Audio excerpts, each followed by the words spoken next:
മൈസൂരുവിന് സമീപം നഞ്ചൻകോട് KSRTC ബസ്സിൽ തീ പടർന്നത് എഞ്ചിന്റെ ഭാഗത്തു നിന്ന് യാത്രക്കാരനായ വിദ്യാർത്ഥി. ഒരു കാർ ഡ്രൈവറാണ് ഹോൺ അടിച്ച് ബസ് നിർത്തിച്ചത്. ലാപ്ടോപ്പ്, പാസ്പോർട്ട് ഉൾപ്പെടെയുള്ള രേഖകൾ കത്തിപ്പോയെന്നും വിദ്യാർത്ഥി അഭിനന്ദ് വത്സൻ.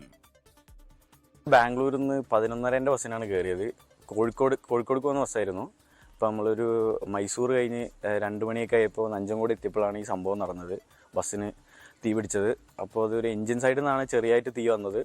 പക്ഷേ ഡ്രൈവർ ആദ്യം അറിഞ്ഞില്ല. പക്ഷേ ഫ്രണ്ടിൽ നിന്ന് ഒരു കാറുകാരൻ വന്ന് ഹോൺ അടിച്ച് നിർത്തിച്ചപ്പോഴാണ് അറിഞ്ഞത് അവർ.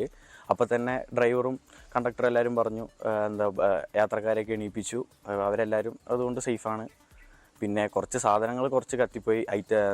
ലാപ്ടോപ്പ്, അങ്ങനെ ഫോണ്, അങ്ങനെ ഓരോരുത്തരുടെ പാസ്പോർട്ട്. പെട്ടെന്ന് ഉറക്കത്തിൻ്റെ ഇടയിൽ എണീറ്റപ്പോൾ അവർ കുറച്ച് സാധനങ്ങൾ എടുക്കാൻ മറന്നുപോയി. അപ്പോൾ അതിനാൽ കുറച്ച് സാധനങ്ങൾ അങ്ങനെ കത്തിപ്പോയിട്ടുണ്ടായിരുന്നു. വയനാട്ടിൽ നിന്ന് സുർജിത്ത് അയ്യപ്പത്ത് മറ്റു വിവരങ്ങൾ നൽകും. പറയൂ സുർജിത്ത്. SKN ബസ് ഏതാണ്ട് പൂർണ്ണമായും കത്തി നശിച്ച അവസ്ഥയാണുള്ളത്. അതിൻ്റെ ബോഡി മുഴുവൻ പൂർണ്ണമായും കത്തി നശിക്കുന്ന ഒരു സ്ഥിതിയാണ് ഉണ്ടായിട്ടുള്ളത്. അത് ഒരുപക്ഷെ വലിയ ദുരന്തമാകാവുന്ന ഒരു അപകടമാണ്. അത് സംയോജിതമായൊരു ഇടപെടൽ കണ്ടക്ടറുടെയും ഒപ്പം തന്നെ ഡ്രൈവറുടെയും ഭാഗത്തുനിന്നുണ്ടായി. നമ്മൾ ഡ്രൈവർ സിദ്ദിഖുമായി സംസാരിച്ചു. അദ്ദേഹം അവിടെ തന്നെയാണുള്ളത്. അതായത് ഈ അപകടം നടന്ന നഞ്ചൻകോട് തന്നെയാണ് അദ്ദേഹം ഇപ്പോഴും ഉള്ളത്. എന്തായാലും പുലർച്ചെ 2 മണിയോട് കൂടിയാണ് ഇത്തരത്തിലൊരു അപകടം ഉണ്ടായത്. വിദ്യാർത്ഥിയായിട്ടുള്ള അഭിനന്ദ് തന്നെ പറയുന്നുണ്ട് ഇക്കാര്യം കൃത്യമായ രീതിയിൽ തന്നെ. കാരണം ഒരു കാർ യാത്രികനാണ് ഈ വിവരം അറിയിച്ചത്. ഇത് തുടർന്ന് ഡ്രൈവറും കണ്ടക്ടറും ചാടി ഇറങ്ങി. അതിനുശേഷം ആളുകളെ പുറത്തിറക്കി.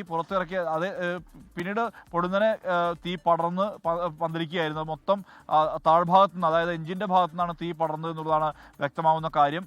എന്തായാലും യാത്രക്കാരെല്ലാവരും സുരക്ഷിതരാണ്. പക്ഷേ ഏറെ സമയം അവർക്ക് കാത്തു നിൽക്കേണ്ടി വന്നു. 2 മണിക്കൂറോളം ഈ ബസ് കത്തിയതിനു ശേഷം കാത്തു നിൽക്കേണ്ടി വന്നു. കാരണം മറ്റ് ബസ്സുകളിൽ സ്ഥലമില്ലാത്തതിനാൽ കയറാൻ കഴിയാത്ത സ്ഥിതി ഉണ്ടായി എന്നുള്ളതാണ് പറയുന്നത്. തുടർന്ന് കർണാടക RTC ബസ്സിലാണ് അവർ കയറി കേരളത്തിലേക്ക് എത്തിയത്. പലരും കോഴിക്കോട്, വയനാട് ജില്ലയിൽ നിന്നുള്ള യാത്രികരാണ് പ്രധാനമായും ഈ ബസ്സിനകത്ത് ഉണ്ടായിരുന്നു എന്നുള്ളതാണ് വ്യക്തമാകുന്ന കാര്യം.